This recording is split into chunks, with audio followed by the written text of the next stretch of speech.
Bienvenue à toutes et à tous au sein d'Ophi Invest AM pour cette nouvelle vidéo hebdomadaire.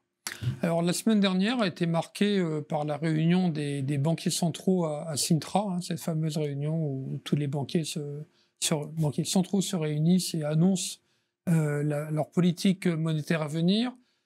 Pas de réelle surprise, mais enfin, il faut noter quand même que les banques centrales principales continuent à annoncer le fait qu'elles resteront toujours vigilantes quant à l'inflation. Elles se demandent d'ailleurs si le niveau qui a été requis jusqu'à présent, notamment aux États-Unis, de revenir à une inflation de 2% durablement est toujours crédible. Donc il y a des discussions autour de ça. Et en tout cas, ce qui est sûr, c'est que la hausse des taux courts n'est pas finie. Il y aura de toute manière en Europe encore deux hausses.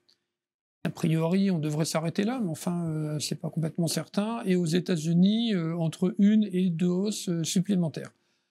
En début d'année, on pensait qu'arrivé au mois de juillet, on aurait atteint le pic en matière de hausse des taux, aussi bien aux États-Unis qu'en Europe. Et on voit bien que c'est pas le cas parce que l'inflation a du mal à refluer et les banquiers centraux veulent l'éteindre complètement. Alors, dans ce contexte, on a des taux longs qui restent relativement mesurés, puisqu'on est toujours autour de 40 en Allemagne et autour de 3,80 aux États-Unis sur les 10 ans.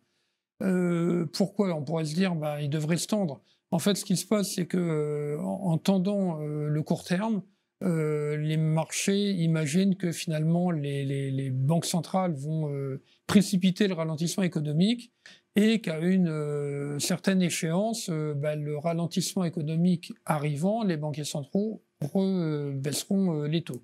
D'ailleurs, dès 2024, on a des anticipations de baisse des taux, notamment aux États-Unis, relativement importantes.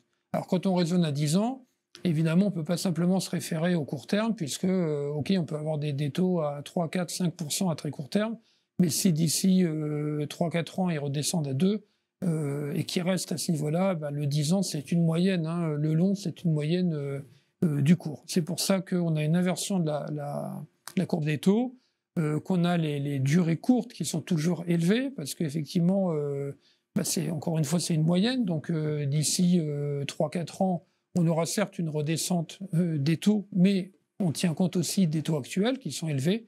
Mais d'ici 10 ans, le poids du long terme l'emporte. Et c'est pour ça qu'on a une courbe inversée.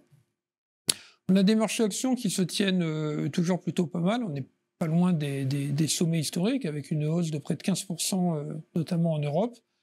Pourquoi, là encore, les marchés actions s'appuient sur des taux longs, puisque l'évaluation des marchés se fait par rapport à des taux longs et pas des taux courts, donc des taux longs qui restent relativement modérés, et des résultats des entreprises qui ne sont pas revus en baisse pour l'instant. On a fini le premier semestre, d'ici maintenant une dizaine de jours, on va avoir les premiers résultats semestriels qui vont tomber avec les premières perspectives sur l'année en cours. A priori, étant donné qu'on a eu pas mal de chefs d'entreprise au cours des différents séminaires organisés par les brokers, on ne devrait pas avoir de grosses surprises, en tout cas pour l'année 2023, et on devrait finir l'année avec des niveaux de profit records. Après, la question se posera sur 2024, est-ce que les entreprises réussiront à préserver leurs marges?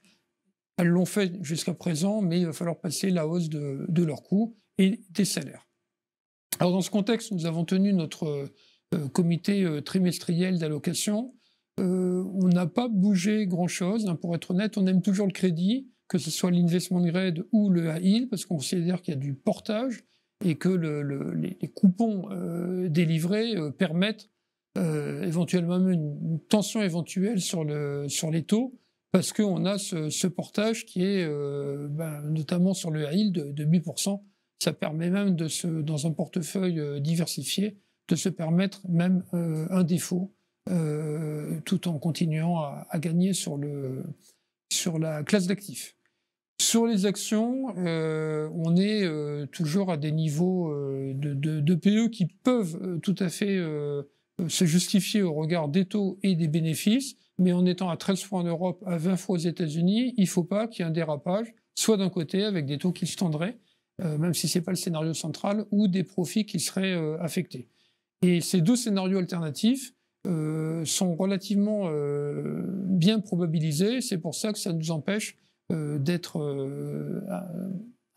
positif sur la classe d'actifs, qu'on est toujours légèrement en dessous de la neutralité, ça on l'est depuis janvier.